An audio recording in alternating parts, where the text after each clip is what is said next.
The topic is the topic of this workshop is willing to do whatever it takes. Our speakers for this workshop is Millicent and Hank.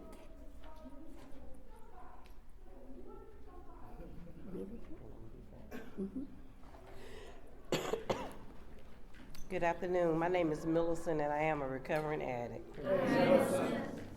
And I'm truly, truly grateful to be here. Grateful for my predecessors, grateful for the fellowship, grateful for the program and the steps of Narcotics Anonymous that has helped change my life. I introduced myself saying that today I have 26 years, 363 days clean.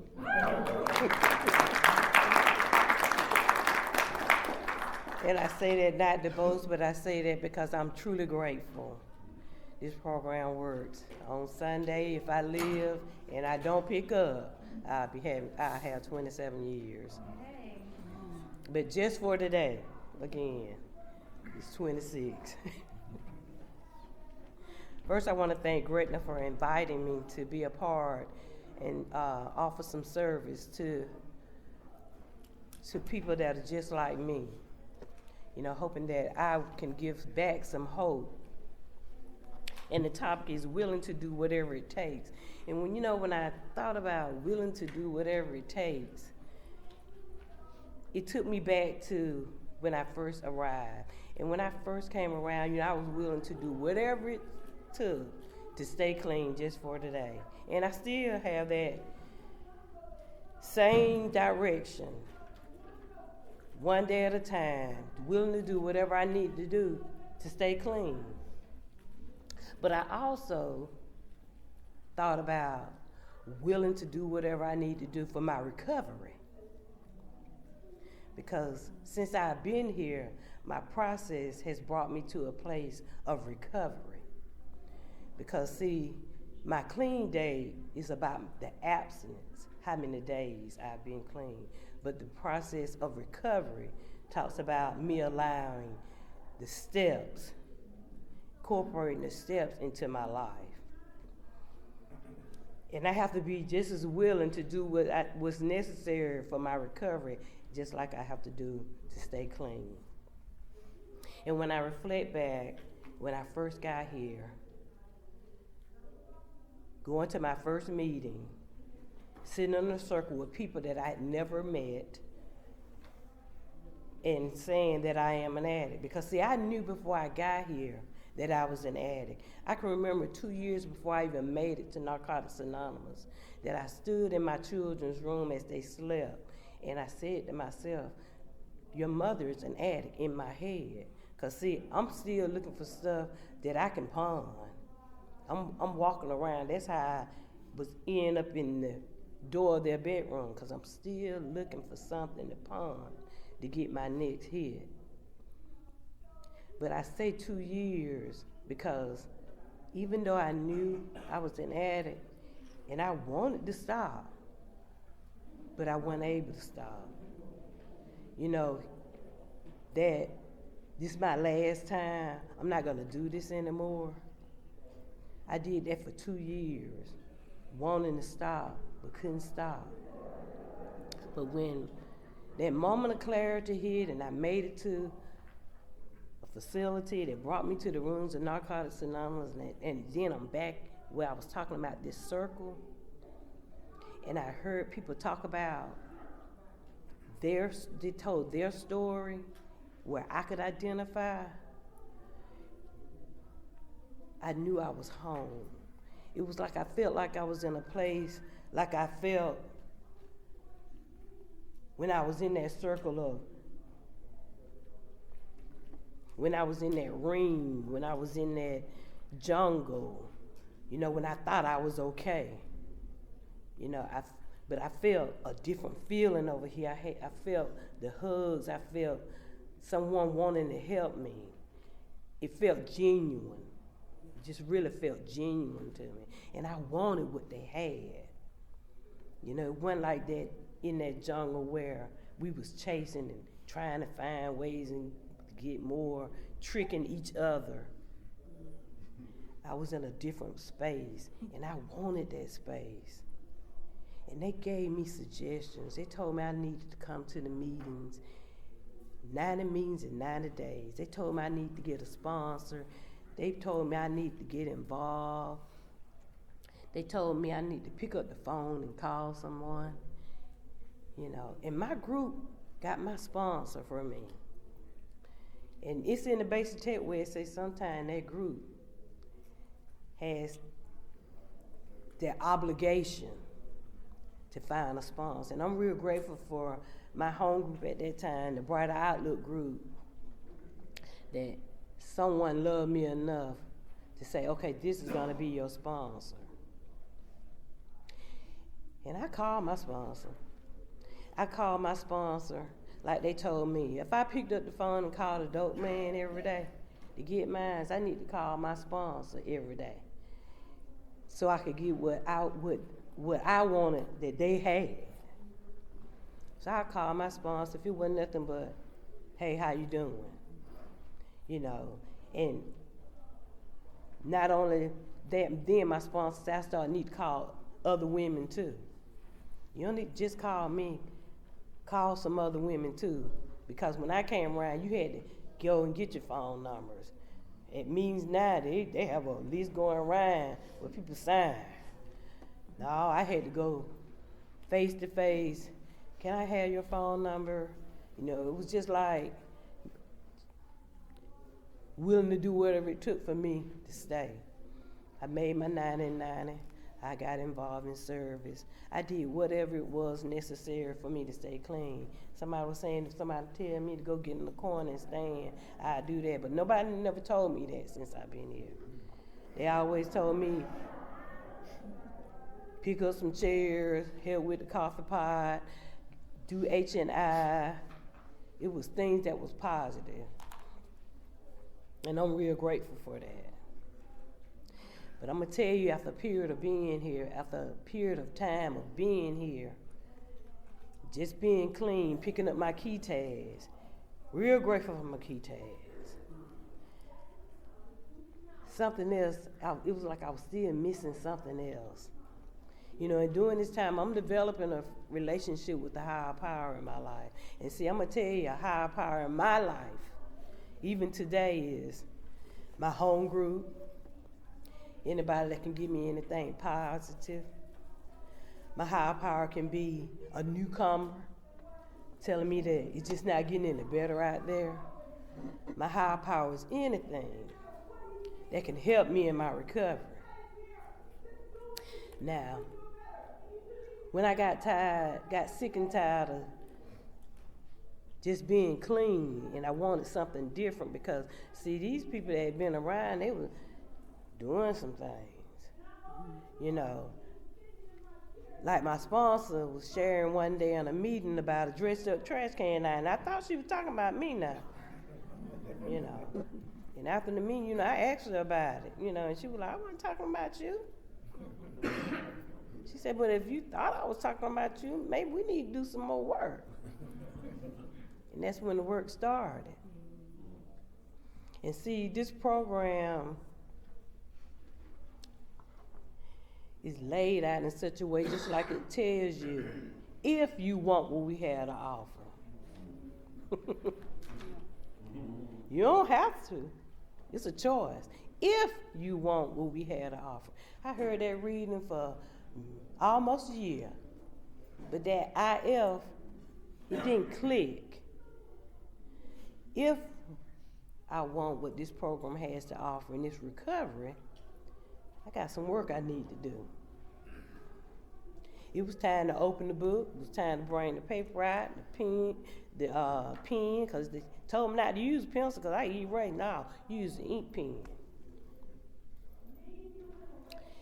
And I needed a dictionary. It was time for some work. And guess what?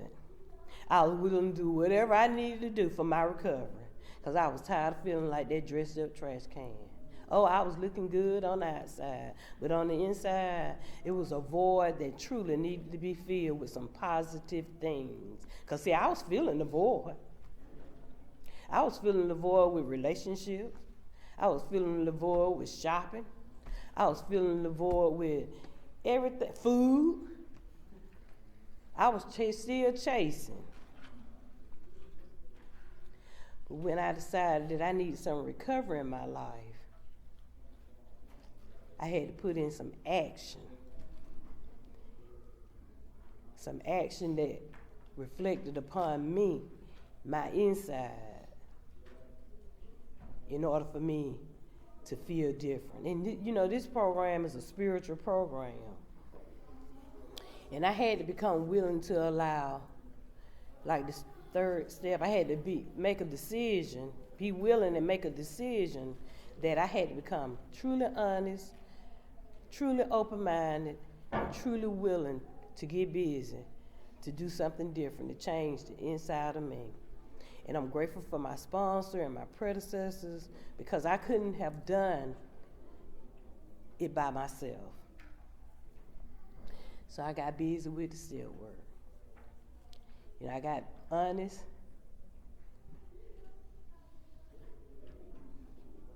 Not only that I was an addict, I got honest that I needed some more help. You know, and I was reading in the basic text where it says, in recovery, now it says, first it says recovery begins with surrender. And when I read that, that's when I had become willing to surrender the trash can. I had to become willing to surrender the trash can, to cleanse it, so I could put something positive on the inside. He says surrender begins with serenity. Surrender. From that point, each of us is reminded that a day clean is a day won. And abstinence must come first. Abstinence must come first in order to gain some recovery. It says in recovery, failures are only temporary setbacks rather than links in an unbreakable chain. Honesty, open-mindedness, and willingness to change are all new attitudes that help us to admit our faults and to ask for help. We are no longer compelled to act against our true nature and to do things that we don't really want to do.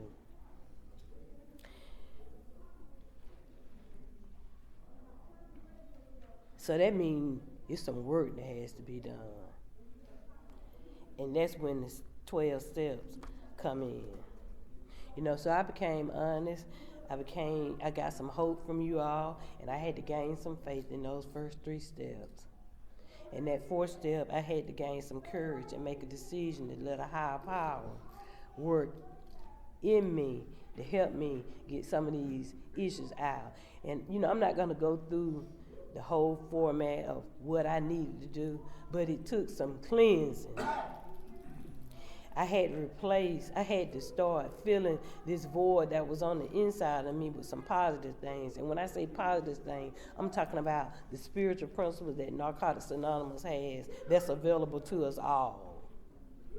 You know, having some integrity today, not standing for anything, you know, being able to not only cleanse the inside of what I've done to myself, but also getting to a place where I can get right with people that I had wronged. You know, people that I had wronged even while I was clean. You know, my recovery today, I'm willing to do whatever is necessary to maintain what this fellowship has given me. And it's given me some hope, it's given me some joy. You know, I'm gonna go back, it's given me the opportunity to fulfill some dreams. Last year, I graduated from Mercer. Yes. It was something that I've always wanted to do. I when I grew up, my parents instilled in me and my brothers that education, knowledge is power. Because, see, it's so many ways to get an education today. And my kids, and I'm grateful for my kids, they've gotten their education. So, it was just something that was a void inside of me that I wanted. And I said, I'm going back to college. Because I was in a bad car accident 9 years ago, so I'm not able to work like I used to work. So I went to work. That was like going to college was just like going to work. I mean, it was hard. Some days I wanted to quit. Some days I didn't want to go. But that perseverance that this program instilled in me as well, one day at a time, I completed. And I had to ask for some help. I'm not sitting up here telling you I did this thing by myself when I went to college. No, you all taught me how to ask for help. And I had to get some people to help me. I had to get some people to read over my writing. Because writing like I talk, it don't work like that. I can't turn no paper in like that. I can't turn a paper in like that. So instilling what this program has taught me, I was able to successfully graduate. And someone asked me, so, okay, what are you going to do since you've graduated? I'm going to hang my diploma on the wall. Because, see, I did that to fulfill that void that was inside of me. This program offers me the sky. The sky's the limit. Whatever I choose to do, I have, whatever choice I have in life that I want to do, I can do it today. And I'm real grateful for that. My recovery today is so important because my recovery allows me to have some peace in my life. And the relationship that I've developed with my higher power is so awesome, and he is just so amazing that it's like sometimes I can see the mess coming and I can accept it, tolerate it, remove myself from it. I'm willing to do whatever necessary to keep this peace that I have within. And things happen. Things jar me. But that's life, I know.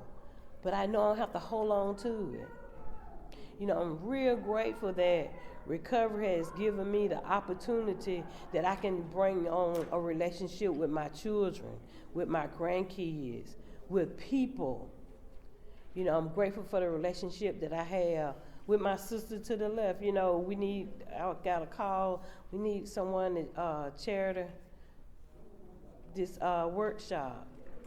First person I thought of called, and she's here, and I'm grateful to have friends like that. I'm grateful. You all are my friends.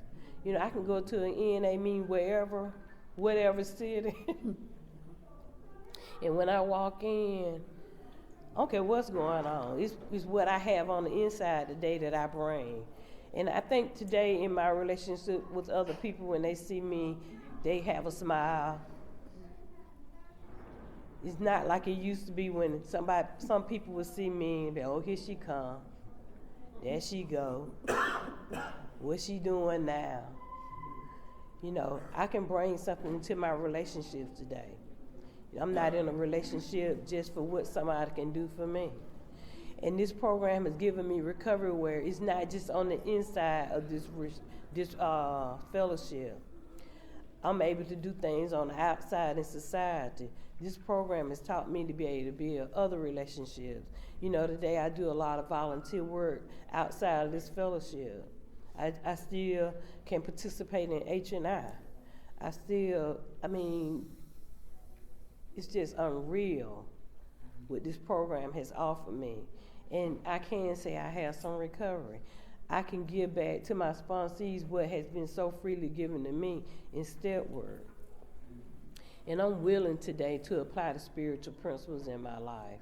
I'm willing today to not grow in the Kroger and put their spices in my pocketbook because I know I still can go to jail. See,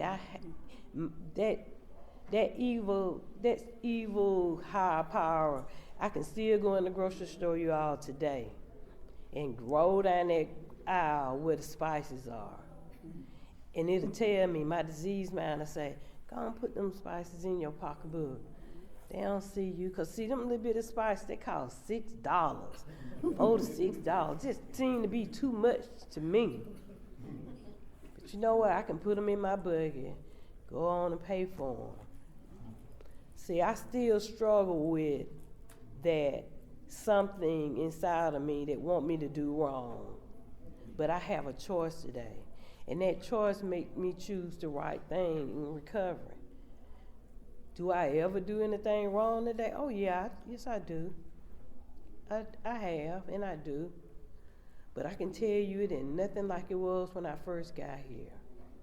You know, because it is a working process. I mean, even today, I have to ask for the willingness to stay in my recovery. Just like I have to ask my higher power for the willingness to stay clean. It's about 1 o'clock. Well, we have probably about 11 more hours left in this day. If I stay clean for 11 more hours, I have another day won. And sometimes I have to break it down into hours. They taught me that. Break it down into minutes or seconds. Call somebody. Let them know, because see, an addict not using is in an abnormal state. And I'm okay with that. So, and I tell my sponsees, if you feel like you want to use, call me. Don't be ashamed. Your disease gonna say, don't call them. They're gonna think about, they're gonna be talking about you. You must be doing something wrong. You don't have to be doing anything wrong to have that feeling that I want to get high. See, I got high when it was good times. I got high when it was bad times.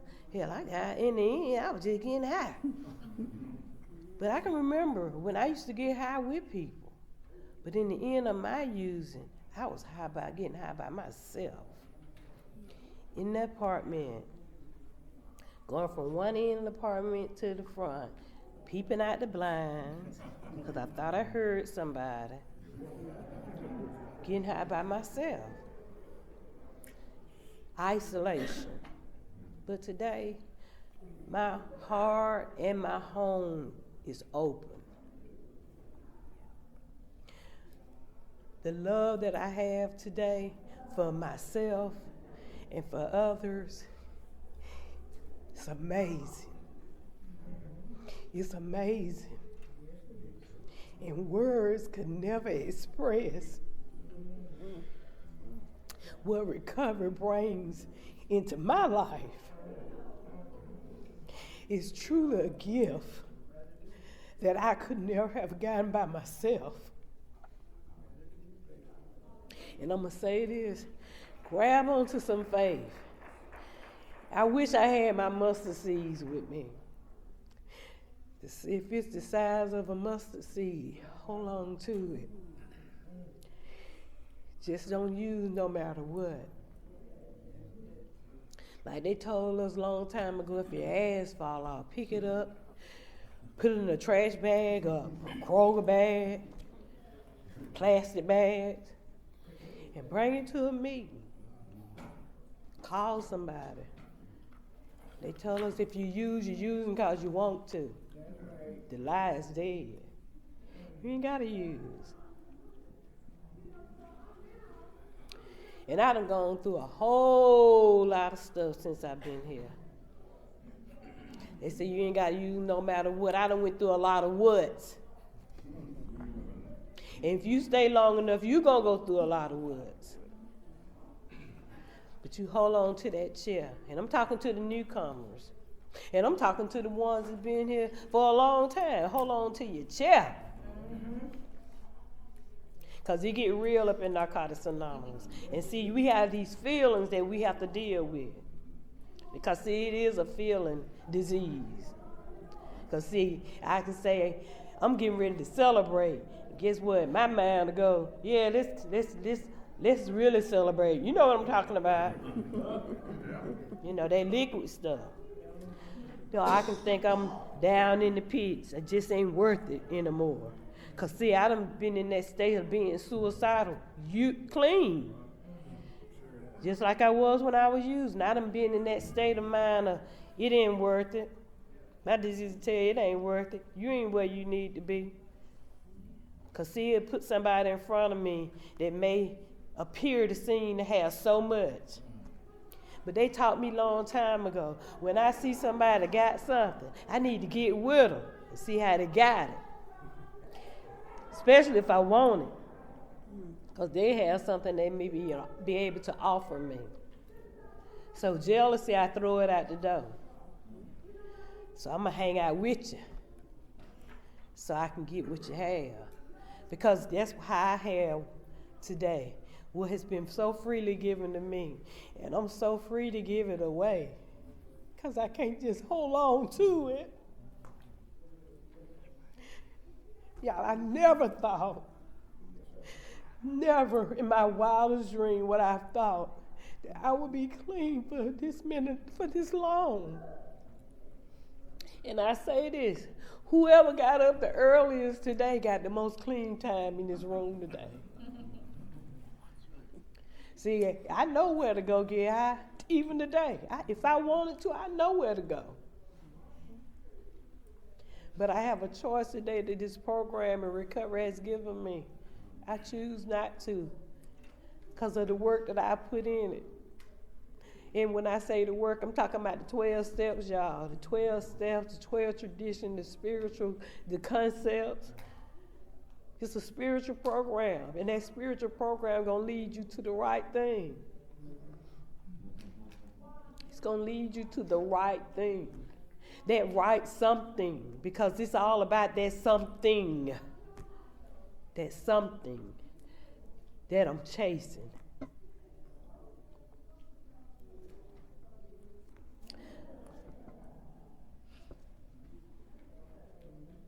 But even today, I'm willing to do whatever is necessary to stay clean. You know, when I walked in, this guy to my right, Hank, he was hugging, loving, and I love that. And in my mind, when I heard that it was going to be a Hank at the table with me, I was thinking of this big guy with the ponytail. Well, I don't know. But see, that just show you how where my mind will take me. But look at Hank, y'all. Okay. Hank a good-looking, handsome man. You know what I'm saying? Outside issue. Okay. But he is a handsome man. Yeah, and I'm a beautiful woman. Okay. And I can say that today. We can say that today. Because when I came up in here, baby, I may have thought I was beautiful, but I was a total mess. A total mess. But Narcotics Anonymous have helped me clean some things up, helped me work this program one day at a time, giving me a choice of whether I want to stay in recovery or lose what I have. But just for today, I still choose to stick with recovery because regardless of where I go in this world, there's a home for me. Because Narcotics Anonymous is a home, this is a world program. I could go to Spain, I could go to Africa, I could go to Germany, I can go to Hawaii, and I can find my home. I can find it. And who else got it like that? My Just for Today book. And before I leave, I'd like for you to sign it on your clean day. Because when I do my meditation in the morning, if your name and phone number is on that day, I'm going to call you up or text you and say, happy birthday. See, I got friends all over the world. Who got it like that? Nobody but us. Friends all over the world. I don't have to remember your face. I just remember the heart. And that's the recovery that drives me. That's the recovery that keeps me here. I don't want to lose it. So I'm real grateful. I'm going to shut it up.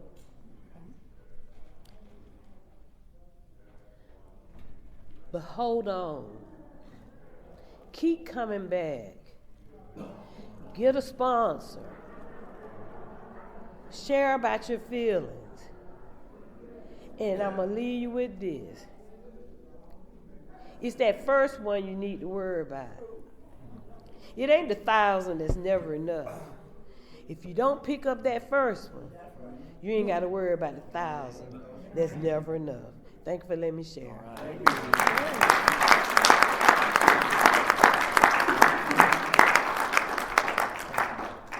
Thank you. Thank you for sharing your experience, strength, and hope.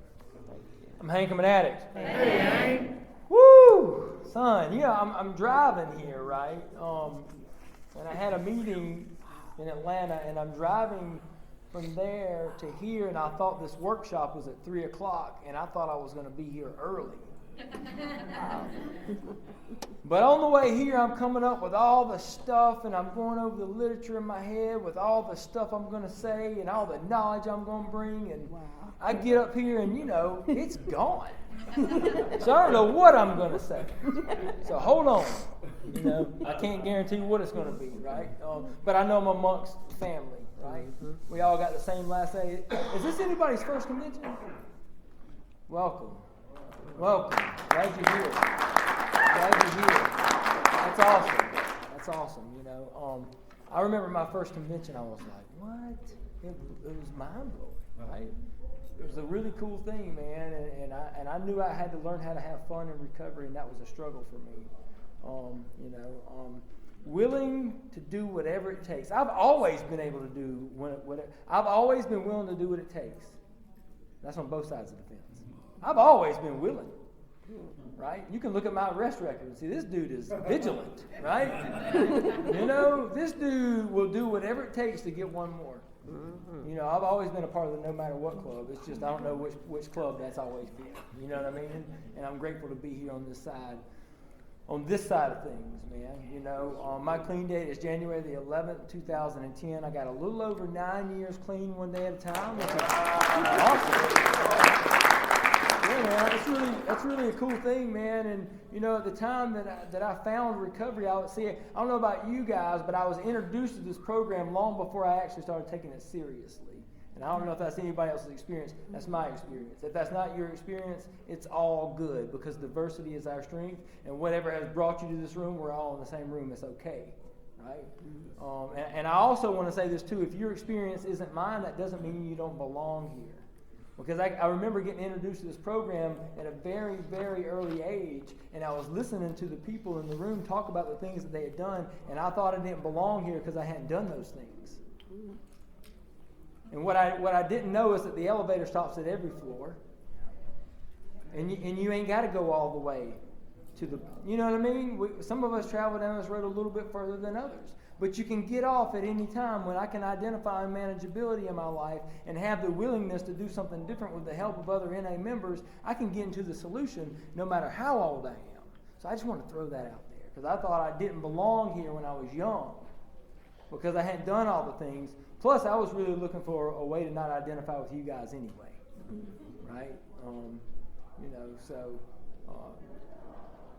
I'm from the South Atlanta area. Whoop, whoop, South Atlanta. Anybody from South Atlanta? I love South Atlanta. You know what I'm saying? I love South Atlanta. That was like my home group is the Hope Dealers Group of Narcotics Anonymous.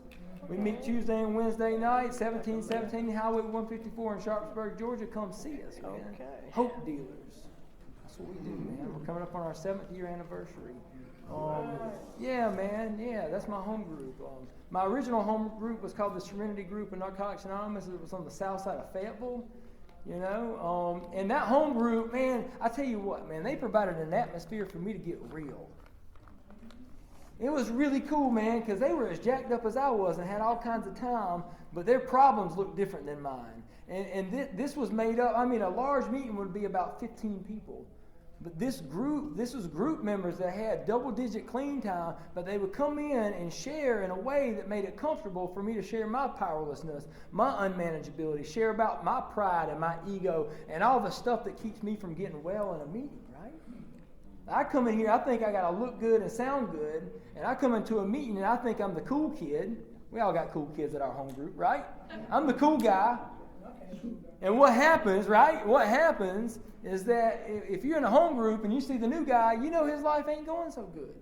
Because if it was, he wouldn't be there, right? Or he's visiting. It's one of the two. You know, and you can usually tell what's what, you know. And it talks about that in the 5th chapter. It says, what can I do? And it talks about clinging to terminal hypnosis and fatally cruel, you know. And they created an atmosphere for me to let that bullshit go. You know, I saw some little ears in here. I'm going to try to... I've gotten better with that. I've gotten better with that. So, you know, but they created an atmosphere for me to just show up, man. I can remember showing up to that meeting saying, I feel like a 12-year-old kid inside a 32-year-old man's body. And they created an atmosphere that was safe enough for me to show up and say that. Dude, that was huge, right? And as defeating as that sounds, the deal is that it's just the truth. And the part about this disease is if I can't get honest about who I am and where I'm at, I can't get better in this process. I just can't. Step one is finding out where I'm at. And shit, I don't know where I'm at. You know, it's like on the road map, right? If I ask her how to get to Perry, Georgia, she knows how to get to Perry. She's from this area. The first thing she's going to ask me though is, where are you? And if I can't tell her where I am on the phone, she can't tell me how to get there. Right? Step one is, where are you? And for me, as devastating as it was where I truly was at, it was just the truth. And just because I was acknowledging it as the truth for the first time in my whole life doesn't mean it ain't been true for 20 years. Ultimately, what it was I was in a place that people had been telling me I'd been my whole life, and I just didn't have the insight to see it. You know? So this is the deal, man. When I got here, it was ugly. My life looks nothing today what it looked like when I got here. Thank God. Thank God. And not only externally, I mean mainly internally. You know? You know, I got here and, you know, I was willing to show up to a meeting, man. And I didn't know how invested I was to this process because I made a half-hearted attempt in 2002 to get my kids back when DFACS had custody of my kids, right? And I made a half-hearted attempt and joined this home group, but as soon as I got them back, I was okay. I didn't need y'all anymore. You know what I'm saying? And I had this dude called a sponsor, and I just called him a sponsor. I didn't call him. I don't know if you identify with that. Laughter is generally identification. And generally, you know what? Willingness, you know, pain is a big motivator for me. I really wished it wasn't. But you know what had happened? I'd had that home group in 2002, and I went back to that home group 8 years later, and most of them folks were still there. They said, Hank, where you been? You look horrible. Come on in. We've been saving a seat for you, man. You know, they took me right on in. Okay. You know? And this isn't in the literature, but this is something I heard at that home group. It's never okay to use, but it's always okay to come back. It's always okay to come back. I can remember sitting in that home group and somebody say, damn, he's about to share that shit again. Yes, I am. Yes, I am.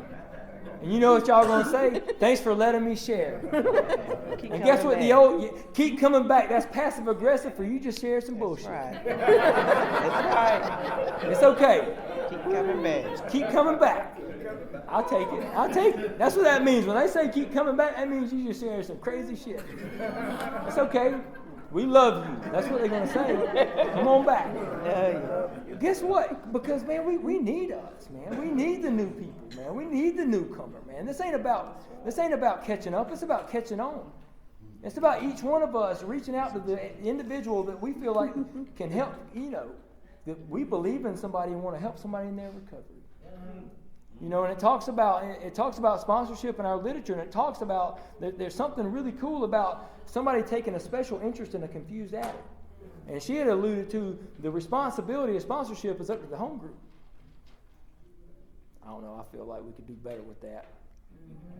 But I'm just saying, you know. But it takes some willingness on the individual's part. And this is what I know, right? That I got some awesome experience. And I could go through all the moments where I've seen God and felt God show up in my life and had the willingness to show up and do some stuff. But like at ground zero, when I don't have any motivation, I got a good bit of motivation to stay in this process today. But at no days clean, at 1 day clean, at 5 days clean, when my life has gone from bad to worse, because oftentimes it does that when we're new. And I'm showing up because I got back problems. Everybody's on my back, right? And that's why I'm here. And I come in, I make 3 meetings, and life is good, and I'm hearing the message, and I'm clinging to hope, and I got a group of folks that are accepting me right where I am. Meanwhile, back at the house, I done spent all the money. I done lost the job, and I promised I wouldn't do it again. I'm getting clean again. They ain't trying to hear that shit, man. And I go back home, and I'm telling them, man, why aren't you accepting me like these other people are accepting me? Wow. Okay. They told me they loved me until I learned to love myself. Why ain't you doing that for me, right? Yeah. We do a lot of damage at home, man. Yes. We do a lot of damage at home, you know? And they're like, we ain't trying to hear that shit. Get a year clean, then we'll talk. You know what I mean? That's what they was telling me. Because nobody was interested in hearing Hank's getting clean again. Not anybody. Not anybody was funding one more treatment center. Nobody was putting any more money on my books. Nobody was coming to bring my kids for visitation. Them days was over, man. And through that desperation came my willingness. This is my story. And what I'm sharing with you is you don't have to go there. But that's my story. And through my desperation, not because I think I'll run up in NA and get my life better. No. Through desperation. It's truly a gift. And what I found was that desperation got me to that first meeting. It probably got me through my first 30 or 60 days. Desperation did. Man, and I was showing up, man, and it was letting me make coffee. And they said, man, you need to take 2 scoops out of that coffee. Okay. You know what I mean?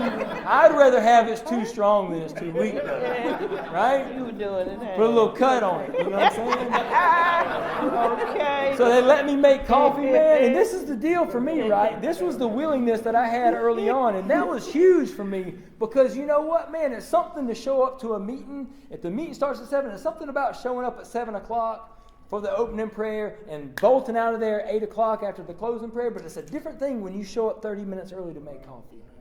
You know why? Because you are part of it. Yes. Yes. And it's a different thing when you share where you are. You know why? Because you're contributing to the meeting. Yes. And it's a different thing when you show up and you help stack chairs or you help clean up. You want to know why? Because you're invested in that home group. That's right. It's different, man. Because if I show up at 7 and I leave at 8, I'm probably missing the meeting before the meeting and the meeting after the meeting. Oftentimes is the best meetings. And I'll miss that. I missed that before. And when I get involved in that level of like service, right? And if you'll get into like the service structure, the highest servant position that you have in Narcotics Anonymous is coffee maker at your home group. That's the best it gets. That's the highest level. Right? People think area level service. No, the hierarchy, the ultimate thing is the group, man. Area's there to serve the group. Region's there to serve the area. World is there to serve region. That's right now. Our primary purpose is to carry the message to the addict that still suffers. So that dude showing up with 5 days that gets a coffee commitment, man, you are it. You are it, man. And if everybody was as grateful for what the program has done for them as their life, as everybody is a grateful recovering addict, but there'd be a waiting list for a coffee maker commitment. There'd be a waiting list for group secretary. I'm going to get off of that. So let me just say, man, I get excited about this because, man, this has been the only thing in my life that has been a constant for me, right? And so what I know is that this thing works. And this thing worked without my permission. I didn't even know what I was showing up for. I just knew I was hurting, man. And I just knew that the way that I used, man, like taking myself out seemed like a better option, seemed like the only option. And I wasn't even trying to think that way. It was just a thought that became more and more frequent. And then I started having this plan, and then I was like, damn, I got to do something different, man. I got 5 kids. This is the deal. Right, you're right. He said it. I still can't believe it. That's right. But I'm just saying, my kids don't have any say-so in what I bring them into. Thank you for bringing your kids. That's a cool thing, man. I bring my kids to conventions. My daughter found out I was speaking at a workshop. She says, why am I not going? I said, because you got to go to school. But we always go to conventions. My kids were raised in Narcotics Anonymous. My kids have been to more meetings than half the folks in this room. They've been quoting literature and everything, but it was just like what I had to do. Narcotics Anonymous has prepared me. Recovery is what happens in our meetings, yes. But this thing is preparing us for something outside of this room, man. It's preparing us to go be productive members of society. It's preparing us to be a living, walking, talking example of what recovery is. And I'll have people, because this is the deal, man. I got clean in the same town I got high in. And I would have people pull me to the side and say, I don't know what's changed with you, but something is different with you. I don't know what it is, but something's different. Let me tell you, man, I got a kid, man, and he don't want to act right. He's doing the same shit you used to do. Can you help him? I said, well, I don't know. Where's his willingness? Maybe. I'd be open to talking to him. When I had 6 months clean, I thought I could save the world. Yeah. Okay. Woo, son! I was gonna get all my buddies clean. That's right. That ain't the deal, man. That ain't the deal, man. Everybody don't get a chance to do this. We're here today, man. We got at least this day clean. We got a shot at this thing, man. That's a cool thing. And one thing more than anything else that will defeat us in our recovery is an attitude. I'm just going to stop right there. An attitude towards spiritual principles. 3 of these that are indispensable are honesty, open-mindedness, and willingness. Yes, but without these, we are not well on our way. Because honesty is huge, right? I got to know where I am. Open-mindedness, because new ideas cannot be grafted on a closed mind. Our literature tells us that. New ideas cannot be grafted on a closed mind. But all of that without the willingness to follow that up with action ain't nothing. I used to think a decision was made in my mind. And it partly is. But a decision, like it says in the 3rd step, is demonstrated by our action. Not by what I've made up in my mind. Because on Sunday, trust me, on Sunday, I promise you, I'm never going to do it again. Only because I'm broke. On Sunday morning, when I'm going back home, because this is what I do. When I went news, I turned my phone off. They hated that shit. They hated that. I turned my phone off and just ghost on them, dude. And when I come back home on Sunday morning, and I say I'm never going to do it again. And I mean I'm never going to do it again. I mean, I truly mean it. That's right. When I'm in a top bunk on Phillips State Prison in June with no air conditioning, with 98 dudes, 4 toilets and a shower that's got nine shower heads, no privacy, you can see from one end to the other. Ew. And I say I'm never going to do it again. And I mean I'm never going to do it again. Guess what? I get out, I got no tools. I do it again. Every time. And what changed for me was that willingness piece, man. Because it also states this, if you want what we have to offer, I always want what y'all had to offer. I always struggle with the second part. And are willing to make the effort to get it. Never willing to make the effort to get it. Never, man. Until this go round. Yes. And this is the thing, man. I would see people, man, that their recovery looks so good. Y'all know what I'm talking about.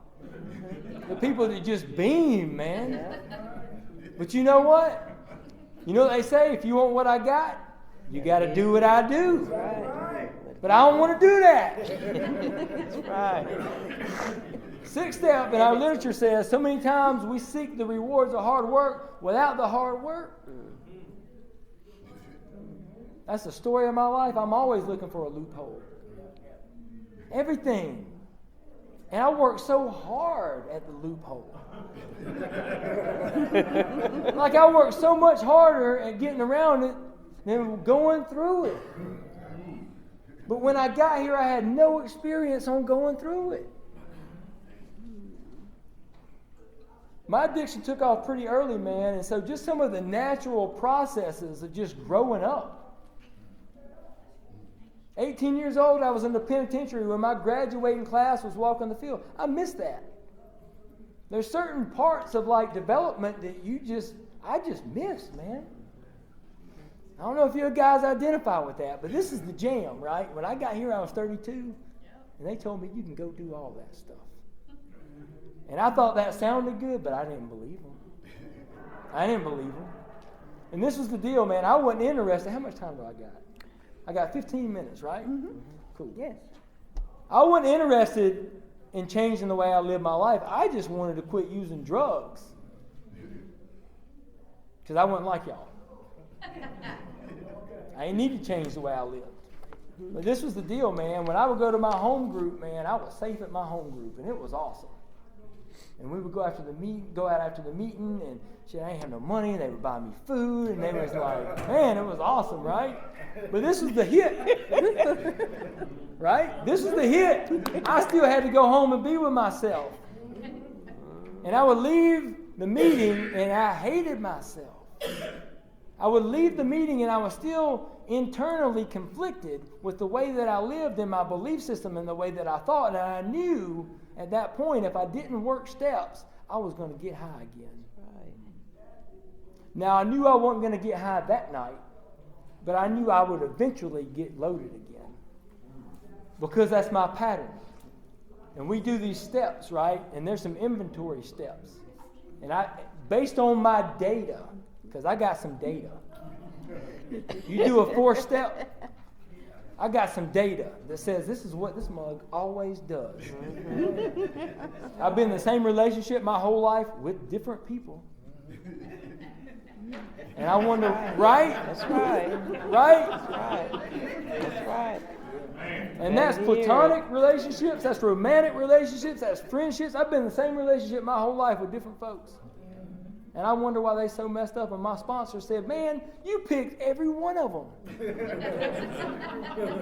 You were the common denominator in every one of them. And what I realized is I couldn't even get out of my own way. The steps allow me the opportunity to get out the way. Because I'll mess some stuff up. I don't know if y'all identify with that. Because I will think, oh, this is what I always do. And I just start moving in that direction. And I got my sponsor that'll grab a hold of me and say, whoa. See where you're headed, man? You're about to step in that same hole you always step in. And if I don't let somebody know who I am, I don't even see myself coming, man. And I just do it to myself. Meanwhile, the people that care about me back at home are looking at me saying, what are you doing? You're doing it again. Yep. But I don't like the way I feel. And I get that. But also, it ain't about how I feel, man. But when I knew everything's about how I feel. Yeah. This is the deal, man. My willingness, this is the hit. Let me share a secret with you. Even if you want to get high, you don't have to. What? That blew my mind. When I found that out, even if I felt like using, I still didn't have to. And I hear stuff around the rooms like, my willingness to stay clean is more than my willingness to use. And maybe that makes sense to some. But you know what? I might not even have a willingness to stay clean and still stay clean. I mean, it's possible. Yeah.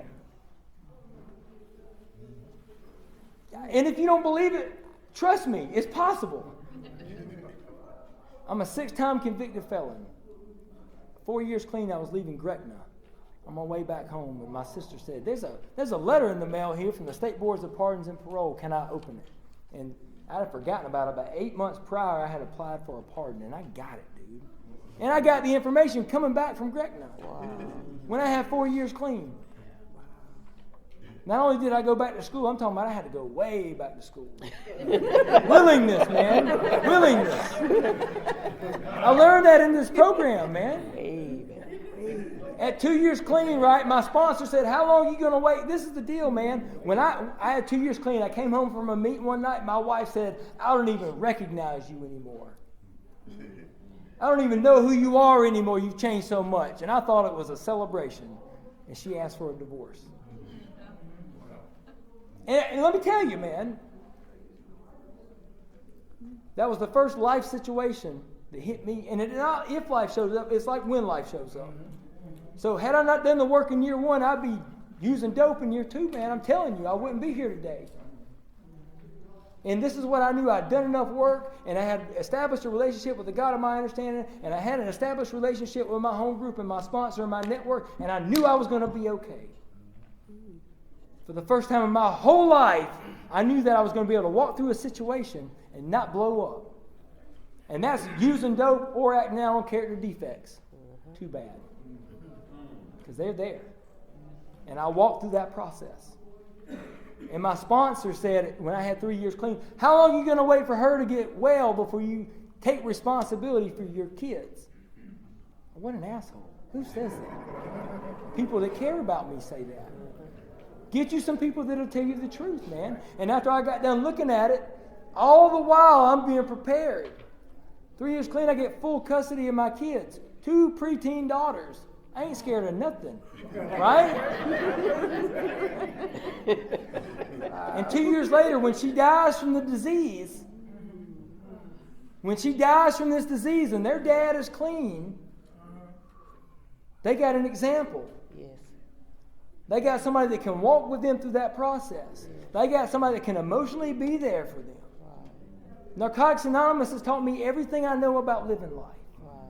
The 12 steps have set me up to be successful not only in this convention, but outside of this convention center. Because the world don't operate like we operate. They don't. Hello. They don't. And this is the hit. I ain't even in charge of what my future will hold if I'll keep showing up a day at a time. I ain't even in charge of it. And they say this, and they would say this when I was new, and I was like, I wish they'd quit saying that, but I'm going to say it, and I'm about to be that guy. Had I made a list, Okay. I'm like, what does that even mean? Okay. Had I made a list of everything I wanted, I would have shortchanged myself. Yes. And here I am with 9 years clean, living the best life I ever lived, Yeah. and I can't believe this is my life. Yeah. Friday afternoon, I'm invited. First of all, that's a big change. I'm invited to come share my experience, strength, and hope. That's right. And what Narcotics Anonymous has done for me in my life and my family's life at a freaking convention. Blows my mind. Completely blows my mind. This is the dude that couldn't get a day. This is the dude that when I would show up to my emergency room, they would say, damn, he's back again. This is the guy that would show up on a 1013 at Anchor Hospital, and they say, damn, he's back again. This is the guy that my family said he'll never get it.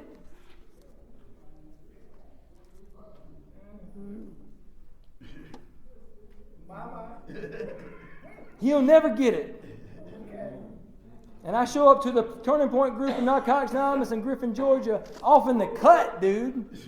Off in the cut. Yes, it is. It is. And they say, man, you can stay clean.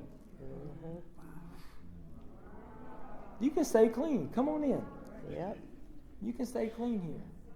That's awesome. And then in turn, I get to take what I learned from you guys and pass that along and work a program at home. I'm coming up on my 2nd year anniversary. Yeah, I got remarried in Narcotics. We'll clap for that. Yes. Yes. Awesome, man. It's a really cool thing. And this is like the coolest part is when I get to back off, because I made some pretty poor relationship choices after my divorce. I don't know if y'all identify with that. Yeah. I picked them, right? Patterns of behavior. But what I learned was like when I felt unmanageability and when I felt powerlessness and when I felt insanity that I'm actively showing up and making a decision to participate in, recovery says you ain't got to do that shit no more. Recovery says if you want what we have to offer and are willing to make the effort to get it, then you might be ready to take some different steps. Right? And I'm the dad, and I got full custody of my kids, and I'm compromising in my household. Like I'm putting my kids second to some other relationship when they need me. And I stayed in that powerlessness, that unmanageability, that insanity for about 2 months, and I just couldn't take it anymore. I said, I can't do it. Surrender on a deeper level. Surrender in action. Made a decision, not only with my head, but with my actions. That it ain't about you, it ain't about me, it's about this ain't right, and I ain't trying to force shit today. This is not God's will for my life. I know it's not God's. Anybody ever try to do some stuff that they know ain't God's will for their life? Yes. Yes. I'll give it all to you, God, except for this. And now I give it to you, and now I'll take it back. Right? Yeah, I mean, that's just part of the deal. That's part of the deal, right? It's what we do. But like, listening to my gut, man, and going through that process and knowing, like, and then I just get face to face with the truth, man, and I just got to make some changes. The same relationship I had with honesty in step one over the using works in all areas of my life. The same relationship with hope and faith and integrity and courage and willingness and humility and perseverance and love, service, and tolerance, the same relationship I have with that on the dope works in every area of my life, and my life has changed directly as a result of being able to apply those principles to all my affairs. And have the willingness to do it. That's the hit. Knowing it and doing it are two different things.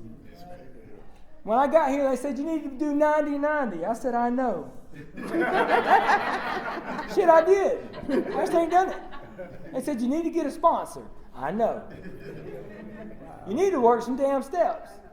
That ain't for me. But I know. You know, I know that. Get a service commitment, do all this stuff. I got involved with H&I. I was the GSR in my home group. Man, I jumped in this thing. And what they said, right, is like, if you in the middle of the boat and the wave comes and that wave hits you and knocks you down, you're still on the boat. But if you're on the edge of the boat and that wave comes, bye-bye. You're gone. So I got to get in the middle of this thing, man.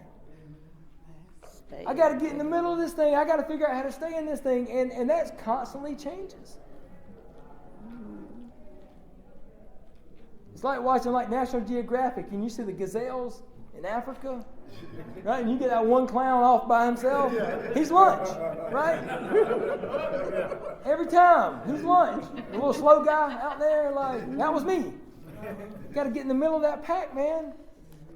And like see what God has for you.